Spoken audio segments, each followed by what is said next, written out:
Welcome to Savage Minds. I'm your host, Julian Vigo. Today's guest is Richard D. Wolff, Professor of Economics Emeritus at the University of Massachusetts Amherst, where he taught economics from 1973 to 2008. He is currently a visiting professor in the graduate program in international affairs at the New School University, New York City. Professor Wolff is the co-founder of Democracy at Work and host of their nationally syndicated show, Economic Update.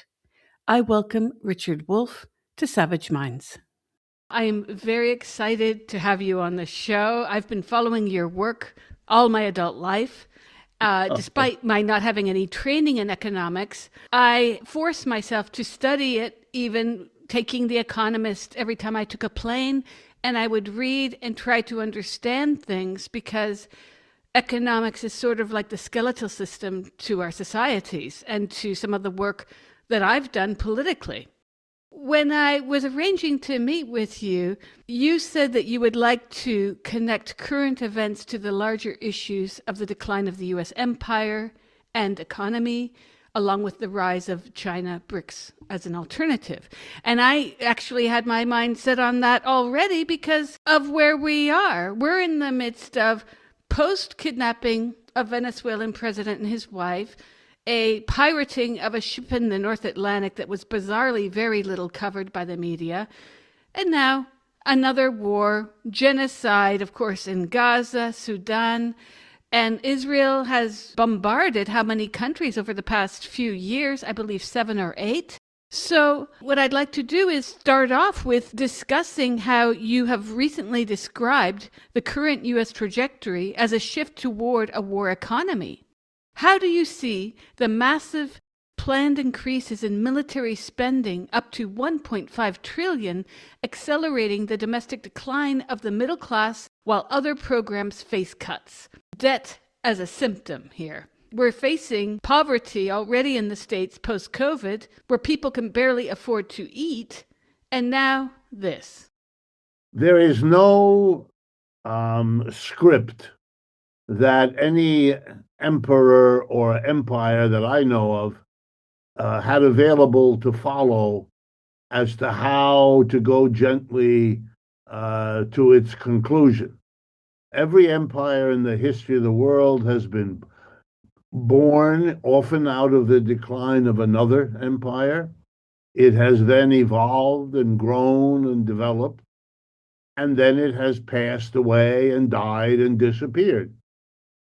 I see no reason, I never did, to expect that the latest empire, that of the United States, which began after World War I and really took off after World War II, I don't see any reason to assume that this empire, this latest one, will not follow the scripts, one or the other, of all the others, at least in the broad outline of birth, evolution, and death.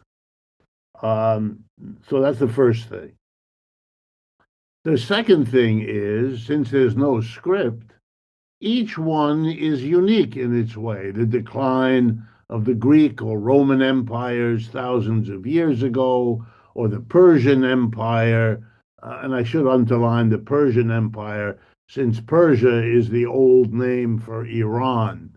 And when the United States decides 3 weeks ago to attack in a full-fledged war Iran, it is attacking the modern expression of a very old civilization. Persia is much older than Christianity or Judaism. And so you see the sort of Judaic-Christian tradition, if you like, now taking on a much older society and being surprised that it holds together rather well. Well, it's been through ups and downs far beyond the experience of either the Judaic or Christian traditions, and that makes a difference, especially in a society like ours, which is unaware of what I just said. But in any case, let's take a look at this one. The United States empire is a replacement of the old British Empire, only more so. It was able to utilize newer technologies and therefore to outdo, if you like, the British Empire in the range of its ability to go anywhere on Earth with first with airplanes, then with internet, and now with satellites and all the rest of it. And so you have something very common, the belief which each empire shows that because its own achievements are different from and in some ways superior to those of the previous empires, it will not be subject to the birth, growth, decline script that the others were. This proved to be a mistake each and every time. Yes, you are more developed. Yes, you have greater technology. No, it doesn't exempt you from decline. I would argue that the American empire is now in a declining situation. It cannot control the world the way it could at the end of World War II. Very quickly to remind everyone, at the end of World War II, the European colonial powers had gotten to the point where not only had they carved up the whole world so that the Germans got this and the Russians got that and the British and the French and the Belgians and the Dutch and the Germans and so on. Literally, in 1884, meeting in Berlin where they carved up what was left of Africa. So by 1914 in World War I, there was, to be a little exaggerated here, but to make the point, there wasn't much more of the world left to carve up. A few societies, not many, but a few, had held on to a certain dogged independence. They were a bit too big or too strong for the British or other European empires quite to control. And those included China, by far the most important, but also to some extent Persia, and to some extent Turkey, and so on.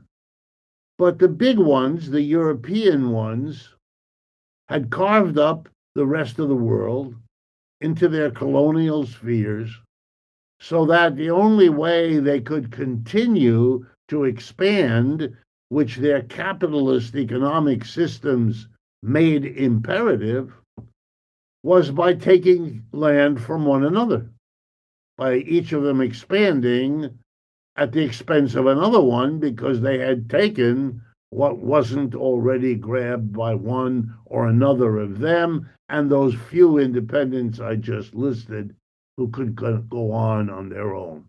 Okay. That produced in a very short time two of the worst wars in the history of the human race as a species. World War I, and a very few years later, World War II. And in those wars, the entirety, without exception, of the European states engaged in colonialism blew each other up, destroyed each other, literally ended all of their empires, above all the British, which was the biggest of them all anyway, never recovered from World War I, and then was wiped out in World War II. That left the United States, which was saved by being an ocean away. It had been late to the colonial table. Its colonies were few, places like the Philippines, places like Puerto Rico, and so on. but there were few. The United States wisely had exercised an empire over Latin America, but without taking large parts of it. Mr. Trump, by the way, wants to change that, and he may, but if he does, he will be trying to resuscitate a colonialism, even though we are in a century now that is overwhelmingly a decolonization period of human history. Anyway, it should have been obvious to anyone in 1945, at the end of World War II, that the odd position of the United States, which had not only not been destroyed in World War II, but quite the contrary. World War II was an immense government program that finally got the United States economy out of the greatest depression that so far capitalism has imposed on us. It started in 1929, and it only ended when the war took off in 1941 and 42. Why? Simple. The United States took half of the millions of unemployed and put them in a uniform, and took the other half of the millions of unemployed and put them to work in factories making uniforms and guns and bullets and ships and planes and all the rest. You recovered by means of war. So when the war ends, your economy is stronger than it has been so far in the 20th century, while every conceivable competitor, Britain, France, Germany, Italy, Canada, Japan, all destroyed. So the United States dominates. Overnight, the global currency stops being the British pound and becomes the US dollar. Overnight, the United States accounts for half of world trade, 2/3 of world investment.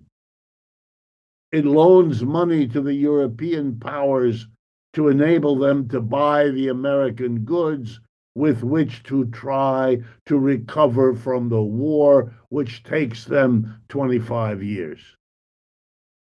During that time, the United States is absolutely dominant. It has nuclear weapons and the ability and willingness to use them. That was demonstrated in Hiroshima and Nagasaki at the end of the war. Everybody in the world was therefore dominated by, intimidated by, fearful of the United States. A remarkable situation for which the United States, it could be argued, was psychologically and economically really a kind of unprepared. It's like being thrust directly from puberty into adulthood without that phase of adolescence where you need to grow up in many ways in order to make that transition. Well, we didn't have that, if you like. And so the United States finds itself in a globally dominant position, so we can perhaps understand that it wouldn't see, because it didn't want to see, the odd and anomalous historical situation in which it existed. Instead, it indulged in an arrogant self-delusion, which takes us right up to Mr. Trump. And what was that? It was the notion that God preferred the United States, and given how Christian a country we are, when I say God preferred, I mean that literally. The American people believed that they were a chosen people, chosen by God to be in this extraordinary position. What else could explain such a historical anomaly? Well, It's because they weren't just lucky, they weren't the product of a historical moment that would fade. No, no, no. They were permanent. And that God's story made it permanent. The standard of living in this country, they came to believe, was upward and onward, higher than that of anywhere in the world. Most Americans still believe that, even though it isn't true anymore. And that the United States economy would grow faster than anywhere else in the world. And that hasn't been true for 35 years. Um, and so on and so forth.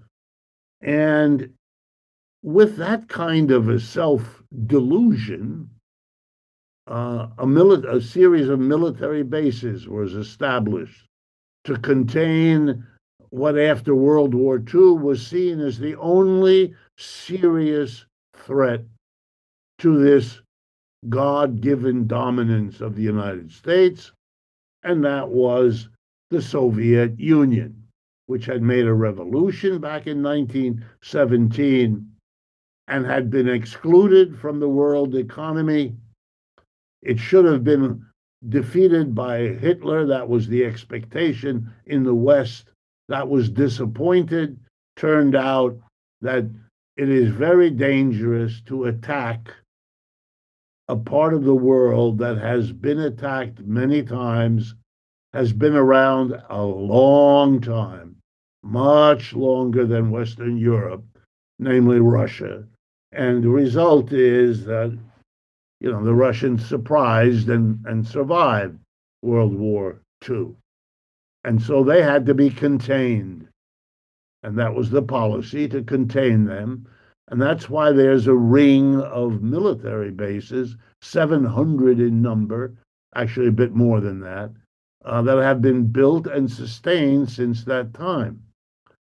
Many of those military bases were located in what is now being bombed by the Persians.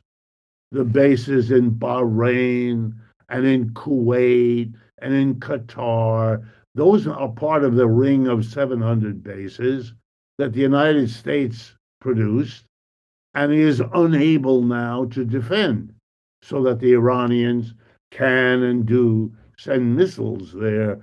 Well, that already is, if you needed it, the most dramatic imaginable decline of the empire. The Persians are demonstrating, or the Iranians, if you like, are demonstrating that the old civilization, Persian civilization, which goes back to 400 or 500 BC, before Christ, is able to come up with the most modern missile technology and drone technology to outmaneuver the United States. Well, this is a David and Goliath story, and we know what that was all about. The United States cannot defend the bases. Well, the bases were the framework of what was given to those little countries in that desert in return for them doing the United States two immense favors: producing oil for the world economy, and initially for the United States until we got fracking here. And number two, even more important, guaranteeing that all trade in oil around the world was conducted in US dollars, which required every country on earth that needs oil, and that's most of them, to accumulate dollars in order to import the oil, which is an enormous support for the United States. Because the only way a foreigner can get a dollar is by giving the United States something in exchange for the dollar. And our standard of living has been premised on getting goods from around the world cheap, because they need to accumulate dollars.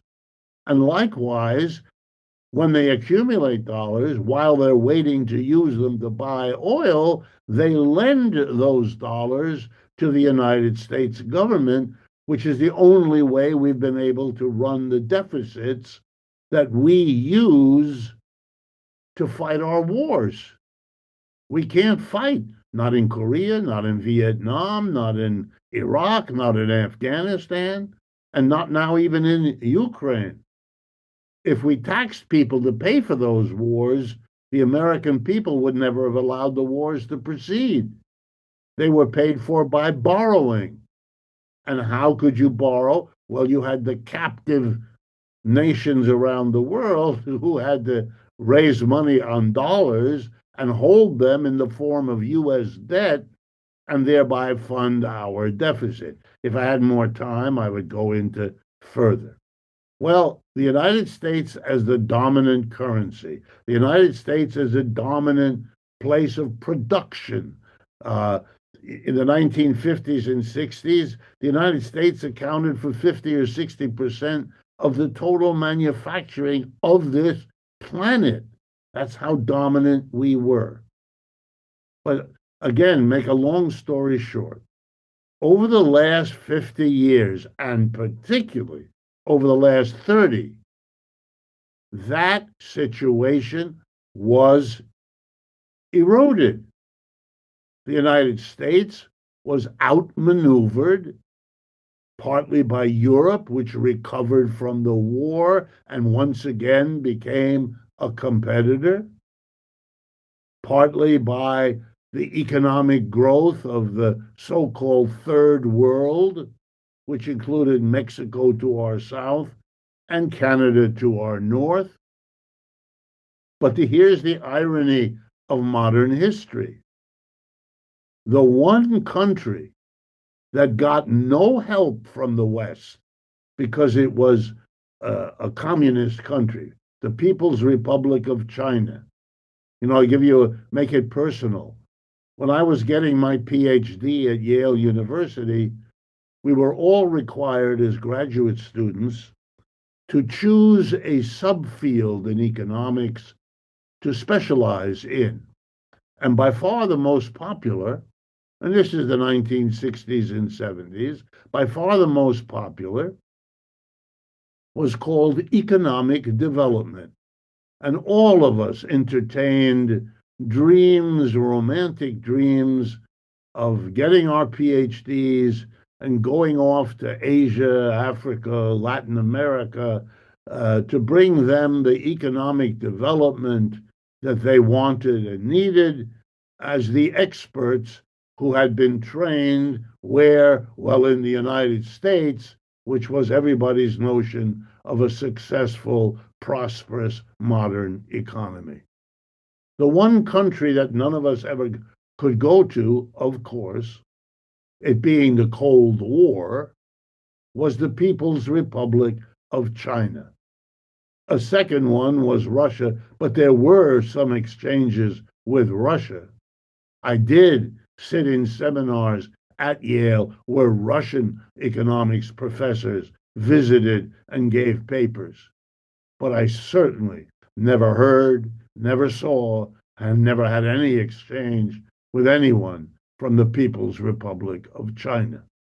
So imagine the surprise of the West when it turns out that the country that got no help from any of us, that was excluded from trade with the United States, excluded from investments by the United States, and excluded from all of us trained economic development experts, we went to all the other countries in the world, but not to any run by communists. Well, turns out that was the best thing that could happen to China, because lacking help from the West, they were on their own.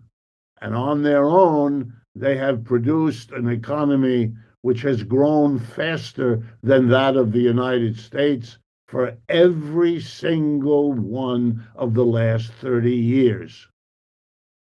And before I take more time, let me simply tell you that alone, that statistic I just gave you, China outgrowing economic growth in the United States. By the way, by 2 to 3 times. United States average growth 2%, 2.25%.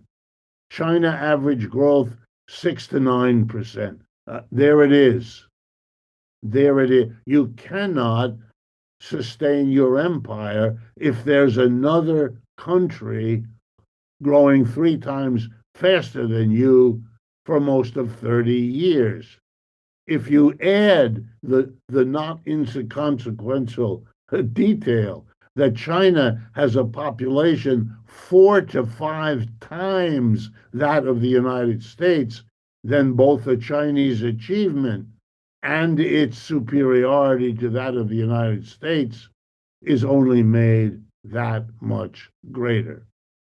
The problem of the United States, therefore, is that it no longer plays the role in the world that it once did. Its dollar is no longer as dominant as it once was.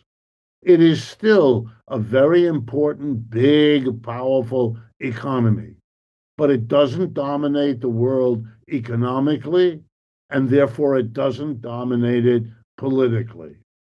All it has left is its prodigious military capabilities. But those have been largely squandered on Ukraine over the last 4 years, on a number of smaller efforts, and then now this war on Iran. The United States lost the war in Vietnam. That's back in the 1970s. The enemy of the United States in that country was the Communist Party of North Vietnam. You know who runs Vietnam today? The Communist Party of North Vietnam. They won, we lost. A few years later, we invaded and went to war in Afghanistan. The enemy was an organization called the Taliban. You know who runs Afghanistan today? The Taliban. They won, we lost. I could go on. Americans need to learn it because a good number of them live in a very strange universe where these things didn't happen. Unfortunately, it's not the universe I live in or the one that they, in fact, live in. Well, now the U.S. is $35 trillion approximately in debt, surpassing the GDP of the country. Is That's this right. high level of debt a temporary policy choice, or is it a structural signifier that the U.S. can no longer maintain its global empire through productive means? Well, it's for sure the latter. It's not a choice. It is a desperate effort to hold on. You know, we are not just in debt to the 35 trillion, but it makes the United States by far the world's largest debtor country.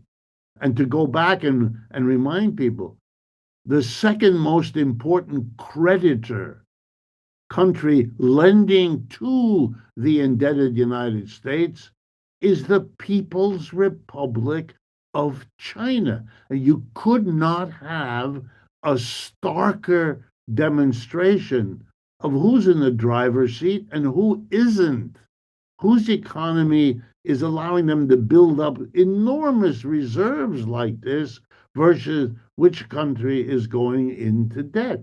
And by the way, Mr. Trump had only one way to deal with the indebtedness, which we now run deficits, the federal government, excess of $1 trillion per year. And one of the ways that Mr. Trump said he would deal with it is by those tariffs. You know, tariffs are a tax. Mr. Trump kept saying that tariffs are paid by foreigners, but that's false. It's one of the many things he says that are not true. The overwhelming bulk of those tariffs fell upon and were paid by the American companies that import goods from abroad and who have to pay tariff when they pick them up at the dock.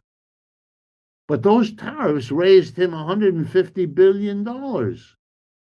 When we run trillions of dollars of deficit, that doesn't solve the problem. And even if it did, Mr. Trump had to propose, which he did several weeks ago, that the military budget between this year, it's about $900 billion, and next year, where he says he wants a defense budget, we now call it a war budget, of $1.5 trillion. He's raising the $900 billion we spend on defense and war now by $600 billion, a 2/3 of it increase in 1 year. Well, why? Well, because he has to fight wars, like the one in Iran, like that escapade in Venezuela, like what he's threatening every day to do in Cuba.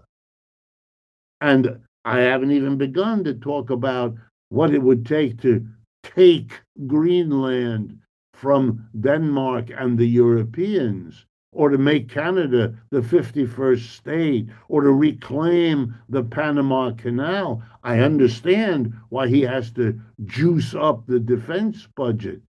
But then you're kissing the debt problem away. You're hoping Americans don't understand the very simple arithmetic of what is being undertaken. And all of it can be summarized in the following language, which has been developed over the eons when talking about the decline of an empire. Empires decline when they, quote unquote, overreach. That's the big word. They try to do what they are no longer big enough, rich enough, and powerful enough to do. The United States cannot hold the Russians at bay in Ukraine, defeat the Ayatollahs in Iran,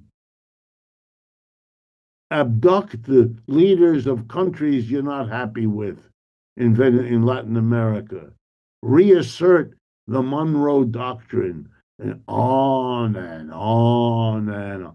You can't do that.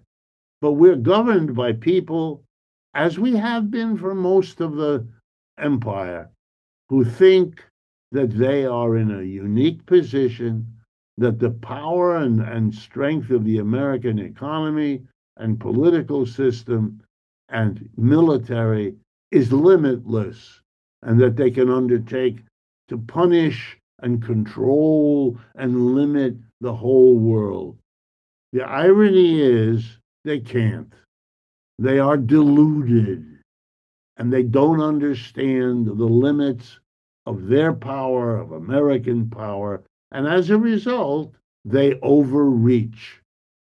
I can't tell you, because I don't predict the future any better than anybody else, I can't tell you which overreach will be the last one. Nobody could tell that to the emperors of Rome or the leaders of Greece or of any of the other empires of the world. Nobody could tell them in advance. You always have 20/20 vision looking backwards. But let me conclude by telling you, is the war in Iran possibly it? And my answer is, you bet. The BRICS Plus members countries and partners now account for nearly half the world's population, Yes. and over 40% of the global GDP or PPP. Right. Do you view BRICS as a coherent ideological alternative to capitalism, or simply a more efficient way of organizing global trade outside of the US dollar dominance? Definitely only the latter, not the further. It is ideologically extraordinarily heterogeneous. I mean, it is, and you know, the critics of BRICS, and there's plenty to be critical of, like to point that out. They have, first of all, many of those countries have extraordinary inequality and conflict and class struggle inside these countries.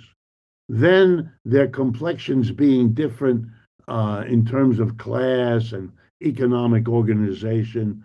They have differences, one country against another. So you got all of that dynamic roiling around inside the member countries, both the members and the partners, they have that distinction, and among them as a cohesive group. What they have, and there are many examples in history of this, what they have is overriding, at least for the moment, overriding their differences and their conflicts, which are there and should never be imagined not to be present.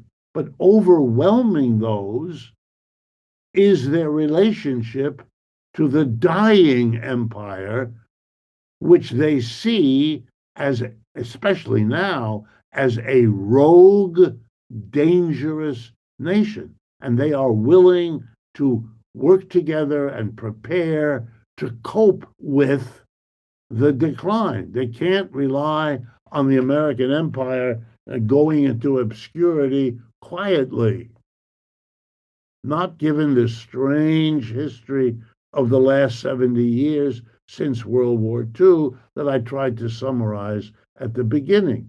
So they are held together by the glue of a common, and yes, now the word has to be used, enemy, that of the United States. And for example, you can see it right now, the Iranians, which should have been understood, of course, have the power to impose an economic sanction on their enemies. What is the economic sanction? You can't go through the Strait of Hormuz. Let me remind you, using an economic sanction like that is exactly what the United States did to Russia, together with the Europeans, for the last 4 years.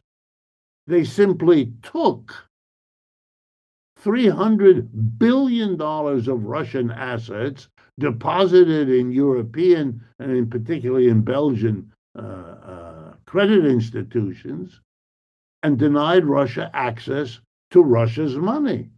That's an economic sanctions. They said we will stop buying oil and gas and cripple you because your economy depends on it. That's an economic sanction.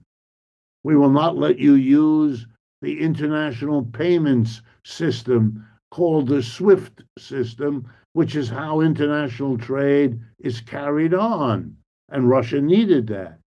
The point about the sanctions used against Russia is that there is nothing new about using economic sanctions as part of warfare. And the Iranians are now doing that by closing the Strait of Hormuz. If you look at what they're doing, and here the European press is much better than the American for obvious reasons, they're not closing the Strait of Hormuz. That's a mistake. They are permitting selected ships to go through. And right now, the two groups of ships that are allowed to go through are Chinese and Indian, and to some extent Russian. Well, that's no surprise at all because Iran, like China, India, and Russia, are members of the BRICS and have been for a long time. And they are allies and friends and mutual supporters. What they have in common is not, Iran is arguably a theocracy. Russia clearly isn't. China clearly isn't. If India is, it is a Hindu theocracy, but not a Muslim theocracy as Iran is. And so the differences are enormous and very socially consequential. But for the moment, they are very good allies because they are dealing with the decline of the previous empire. And that is always a dangerous process fraught with all kinds of risks. Let me put this in another way. Much of what you see in the United States now, whether it's the war on Iran or the theatrical abduction of Maduro, or of going into debt on a scale that the world has never seen any country do, or having an inequality at home. Let me stress the United States today is an economically unequal society in a way it hasn't been since the 18th century, when people were distinguished whether they were masters or slaves.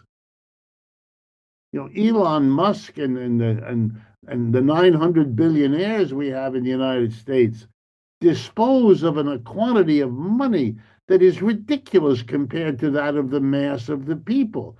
That's an extreme inequality. And the history of the human race suggests that's not stable. That produces all of the turmoil that human history is full of. Yes, we've had inequality before, but it has been productive of the most profound economic change.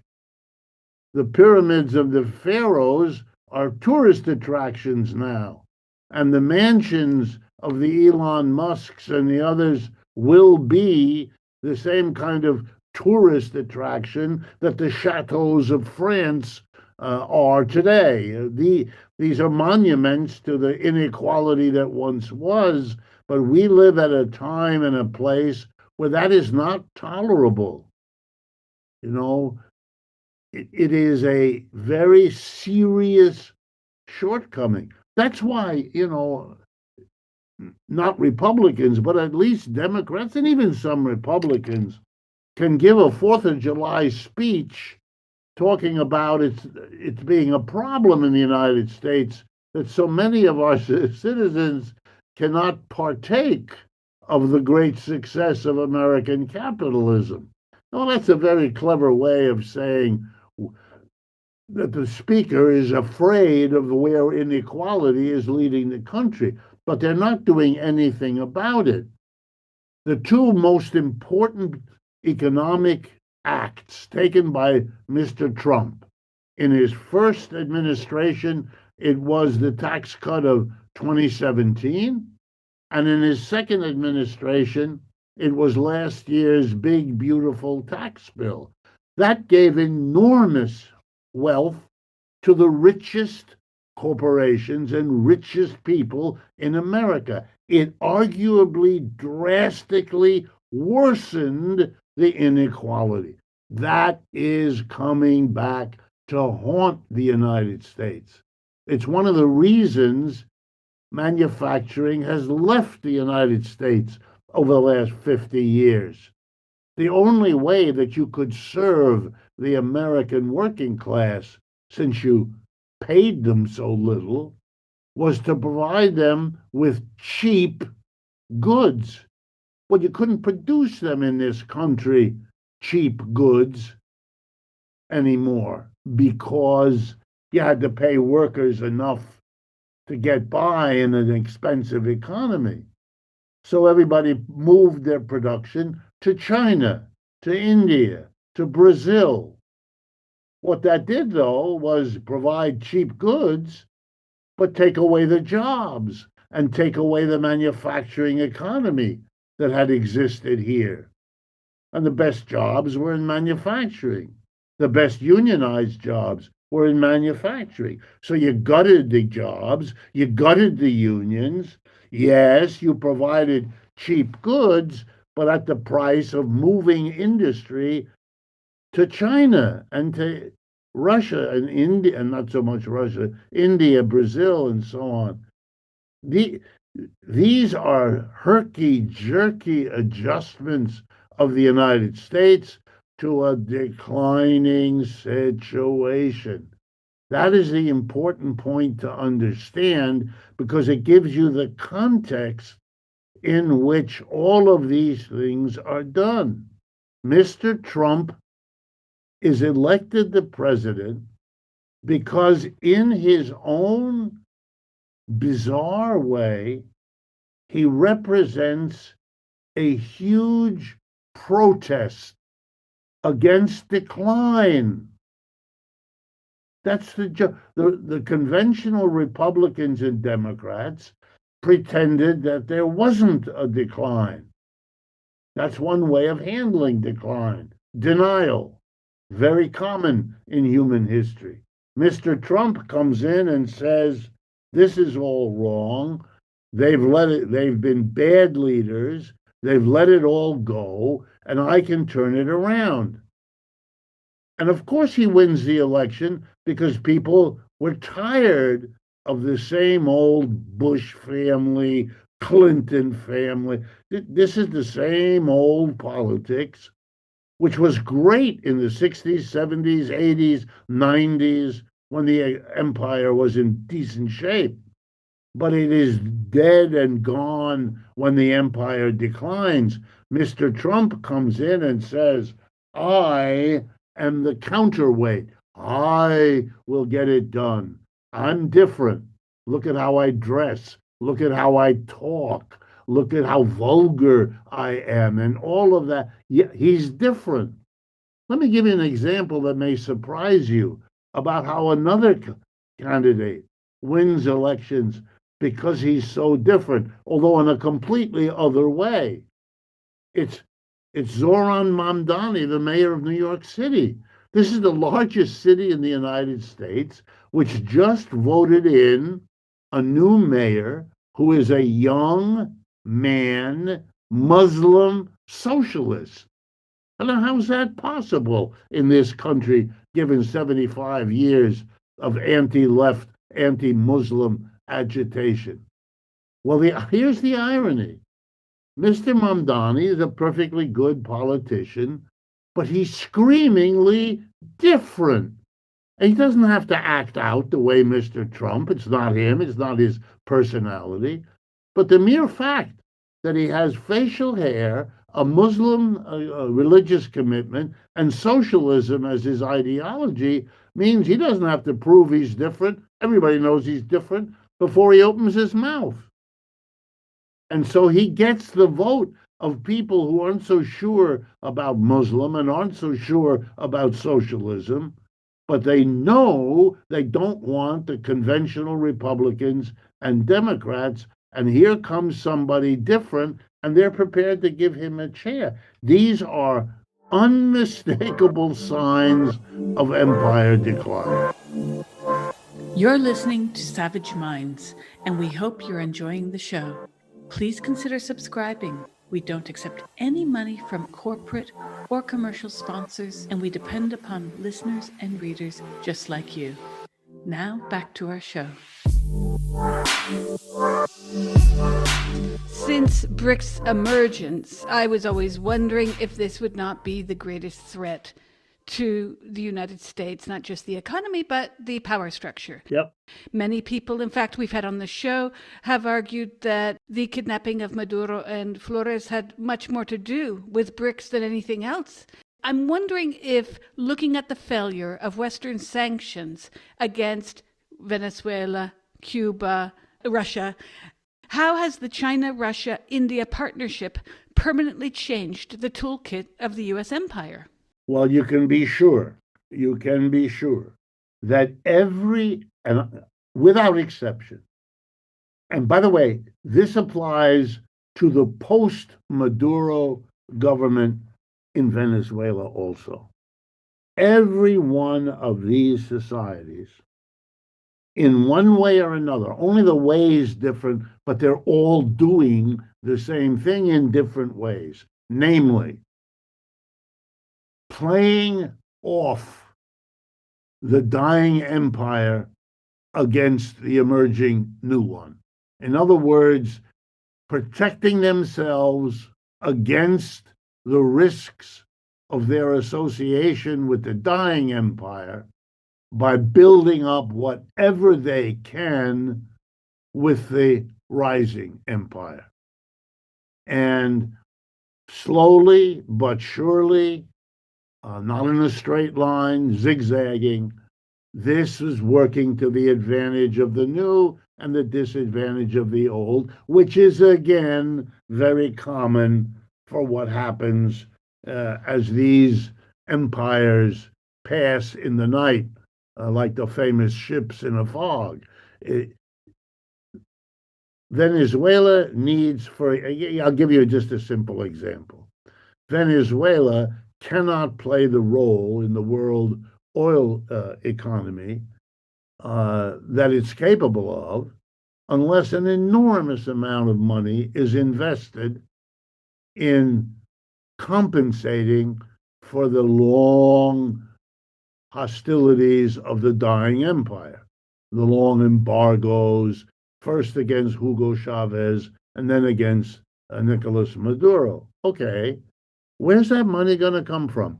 Exxon, Chevron, the big oil companies have let the government here know they don't have the money, which is their polite way of saying, we don't see the profit in investing that kind of money. There are too many risks, there's too much money, and there's too much uncertainty about the future of oil. All right, so what's Venezuela going to do? The only thing the United States wants from them, besides a docile government, is oil exports. And here's the irony. Where are they going to get the money to invest in getting it going? Answer, China. There's nowhere else. And the Chinese will make a deal. We will invest, but we want X percent of the oil.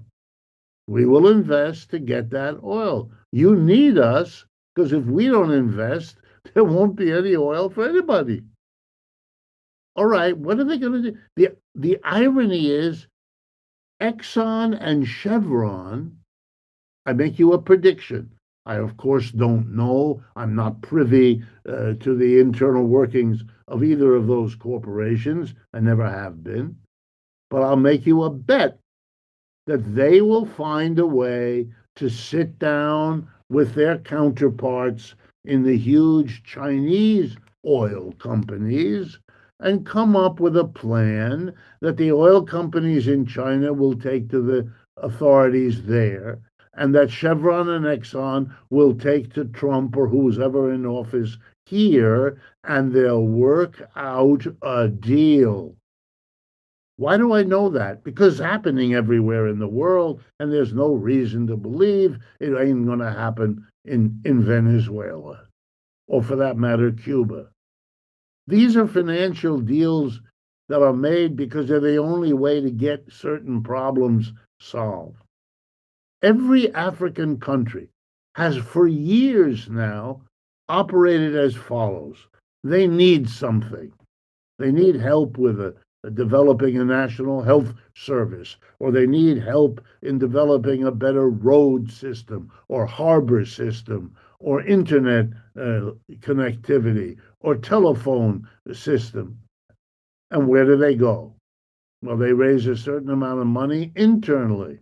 Then they send a development mission, politicians, lawyers, economists, engineers, and they may well go, as they always did in the past, to London and New York and Paris and Berlin, hoping to interest investors, hoping to find some money. But when that trip is over, the new development is they don't go back to their country in Africa. No, they fly direct from London, where?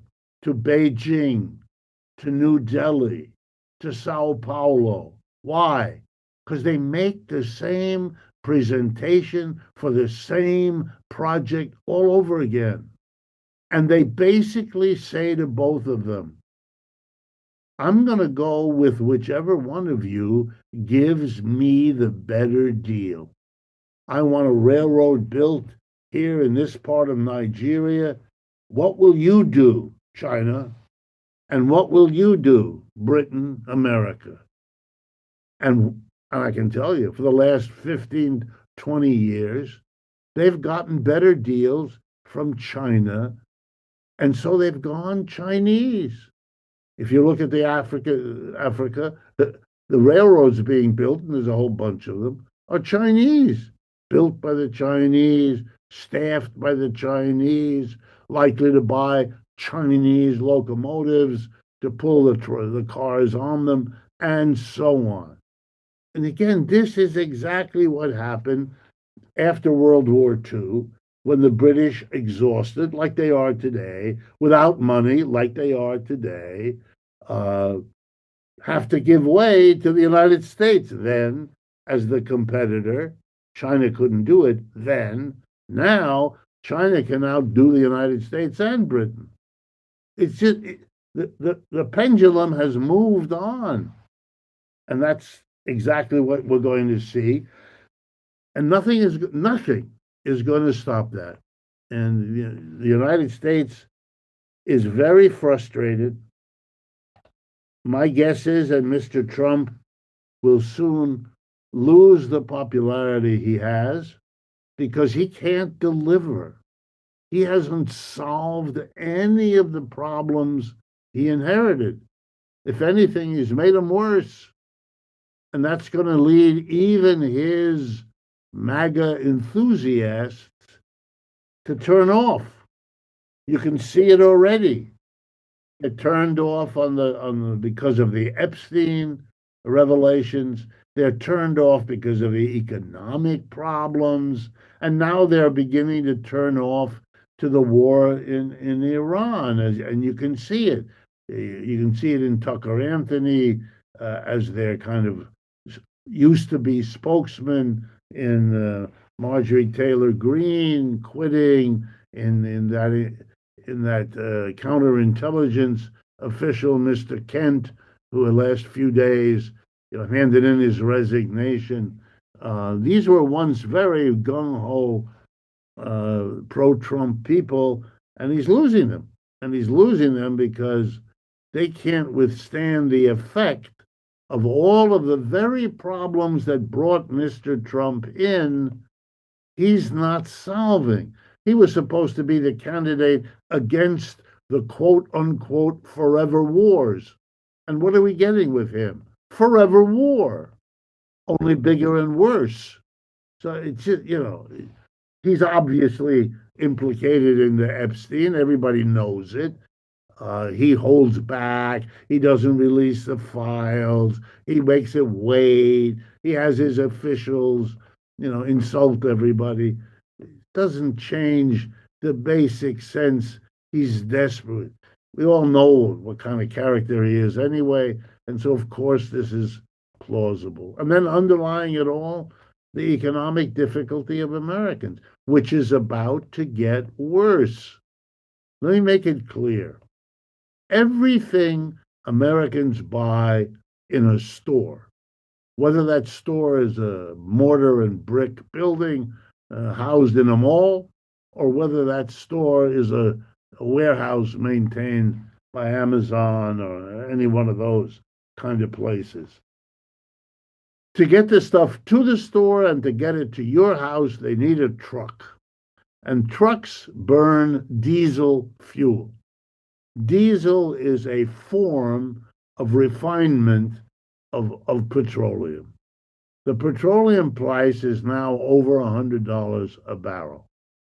Diesel fuel has gone from $3.50 to $5 a gallon. Okay, everything we buy is going to go up in price because it has to cover the cost of the truck getting it there. And trucks are, not gas efficient. They burn a lot of diesel, and it's going to cost them a lot more than it used to. So more prices are coming. Jobs are not good. Unemployment is rising. The official rate right now, 4.4%, applied to 170 million labor force, means that, something on the order of 7 or 8 million American workers are officially listed as unemployed. And underemployment as well is not counted very well. On No. top of the fact that many of the people we taught are in serious debt. You have an entire new working class in the United States, which is composed of highly educated people with six-figure debts in student loans. Yep. And no one knows what will happen the next time we have a serious recession, which we are due for. The National Bureau of Economic Research keeps track of the ups and downs of capitalist economies, both the American and others, and it has taught us that capitalism suffers an economic downturn wherever it settles, on average, every 4 to 7 years. Okay, we had one. Let's take a look. We had in the year 2000, we had the spring of that year a crash. We call it the dot-com crash. Then in 2008, we had the so-called subprime mortgage crash. And then in 2020, we had the COVID-19 crash. We give them different names in the hopes that people won't understand that they're not different, that they're the recurring, we every 4 to 7 years. That's been true for centuries. And of course it's true now. But if it's 4 to 7 and the last one was in the year 2020, do the arithmetic. We're due for one. You can read about that every day in the Wall Street Journal, the Financial Times, or the Economist, because they know. And what we don't know is how that will ramify, because we didn't used to have millions and millions of students with student loans that are accumulating on them, and they can't stand it. And what are they going to do if another recession bounces them out of their job or depletes the little bit they've accumulated in their 401k plan, etc.? Yeah, we are very vulnerable. You know why? Because we're so unequal. The top 10% of American income earners, individuals, now account for 1/2 of all retail sales. That's how lopsided we are. If we have a stock market crash that really frightens the 10% at the top because they get monthly statements from their broker saying, oh, you lost 50 grand this month. You lost $1 million. They're not going to spend the money. They're going to be frightened by what's happening. We can't handle that. That would be a cut in consumption that is too much for our mass production industries to cope with. Now, I understand none of those things have to happen. And if they do happen, they don't all have to happen at the same time. Correct, they don't. But they may. And we're living under the they may sword of Damocles. This is not a prosperous America. This is a highly unstable, vulnerable economic system being pushed beyond its capability by leaders who cannot and will not admit that the economy is declining because the empire is declining, and that we have to, as a nation, come to terms with that, because borrowing and all the other mechanisms we've used to sustain our denial are coming to the end. They're not available anymore. Well, you've often mentioned that the U.S. elite is in denial about this transition. What are the social dangers of a nation that refuses to acknowledge it is no longer the sole global power? All right, let me respond. I think we're at a crossroads. I think we're going to have to, as a nation, over the next 8 months for sure, between now and the November elections, if those elections happen, and by the way, do not make a mistake, the various efforts, the Save America Act now being considered in the US Congress, for example, and there are others, are attempts by the Republicans to deal with the fact that they've been losing support, that there is now a very good chance, based on polling, that the House of Representatives will go over to the Democrats in November, that it may even happen to the Senate.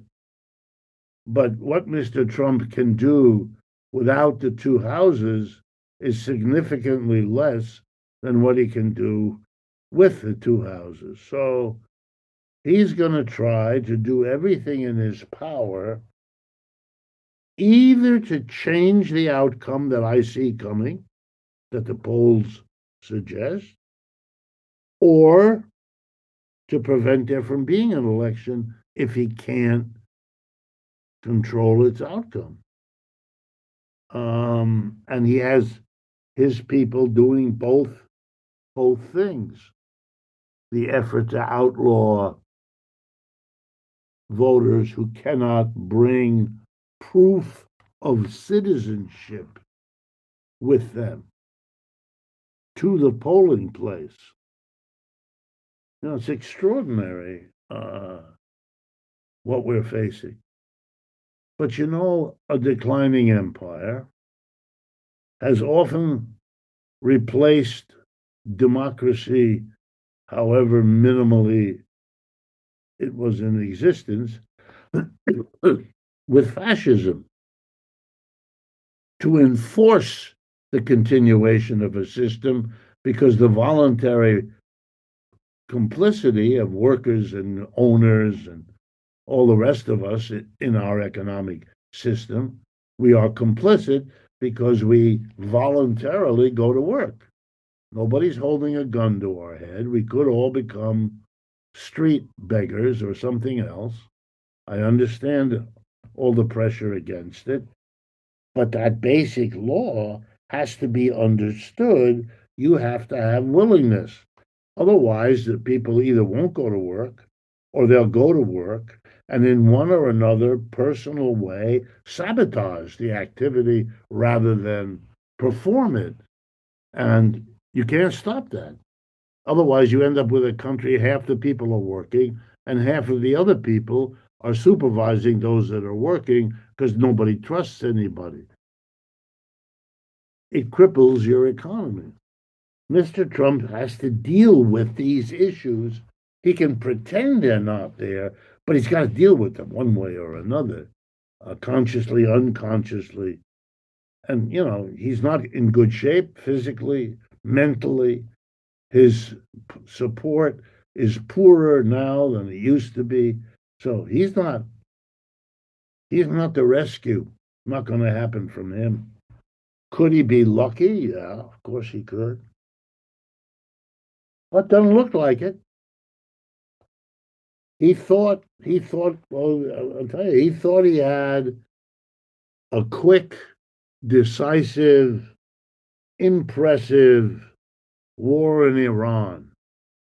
I'm absolutely persuaded of this, that it drew his attention because he thought, especially with the help of the Israelis, who want to be specialists in the art of assassinating foreign leaders, that he could decapitate, to even talk like this, the Persian government, and then take over in the kind of burst of personal glory that he loves. That's what he thought he could do, and he made a catastrophic mistake. But it's not a mistake. It's the way empires die. He didn't look carefully. He didn't understand that the Strait of Hormuz is handling the Iranians an economic sanction of enormous power on a plate. It is childishly easy for them to do. They've already done it a few times. They have good practice. A group associated with them, the Houthis, did it all last year. The United States couldn't stop them. It certainly is not going to stop the Iranians. So don't you have to deal with it? Obviously didn't, because the Europeans, whom he now has asked to help him, they can't because they don't have any navies anymore. But even if they did, they can't send them down there. They have one ship or two ships. It's a joke. But he should have known that. I mean, that's not a secret. I know it. So he so for sure knows it. Why wasn't he conversations with them before? If you're going to ask them for help, this is crazy. Either you can do it by yourself, which is what he now says, but he says it after he asked for help and got turned down. This is so fumble bumble. It is itself a kind of advertisement that it's out of control.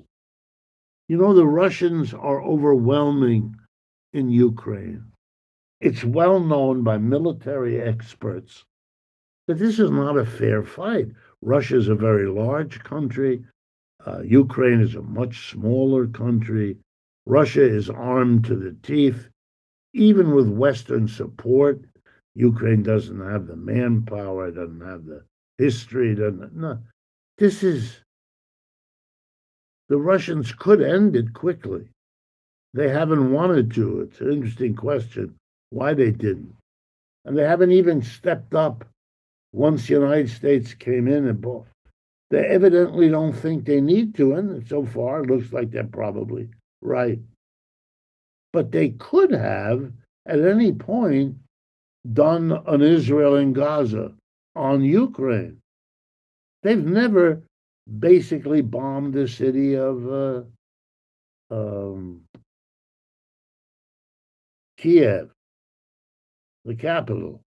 But what's that about? Well, I understand they have to live with that country in the years ahead. They don't want to be the hated, horrible mass killer of the people.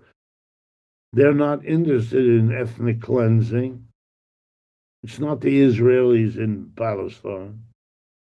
On the other hand, it is close enough that it is producing terrible tensions, and the Russians, they struggle with. Here in the United States, he doesn't struggle. He's just doing that in Iran, making that an impossible situation. Let me finish this way.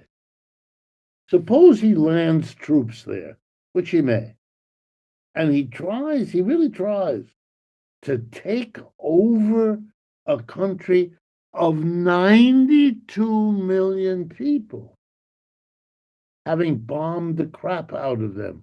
I quote, he's going to have resistance. He's going to have resistance in the mosques based on religion. He's going to have resistance in the population based on bombing everybody. You're going to be occupied with a military police force with bitterness and people who have arms and who have a past and who have solidarity. Do you really want to do this? What in the world for? Iran, I don't know if you're familiar, very large country geographically, full of mountains. They're going to be able to bother the Americans forever. They're going to blow up the gas and oil pipelines, make Iran impossible. They're going to hobble any administration, and they're going to have the people 100% on their side, and the Americans the pariah. I mean, it is. Don't you think a little bit about it? Or are you so lost in the activities of the Knights of the Round Table that you can't think straight? Well, a declining empire produces emperors who, like that famous one in Rome, played his violin on the porch as they watched the fires burn in the rest of Rome. It is, that's what we're watching. We're watching. We're living through it. By the way, it's not good for the American people to live through something that they are not allowed to talk about with one another. We need to talk about it. We need to do something with the resources that are freed up by not having to sustain a dying empire. We ought to be thinking how we can redirect money and investments to help the people of the country with the money saved from being the global policeman.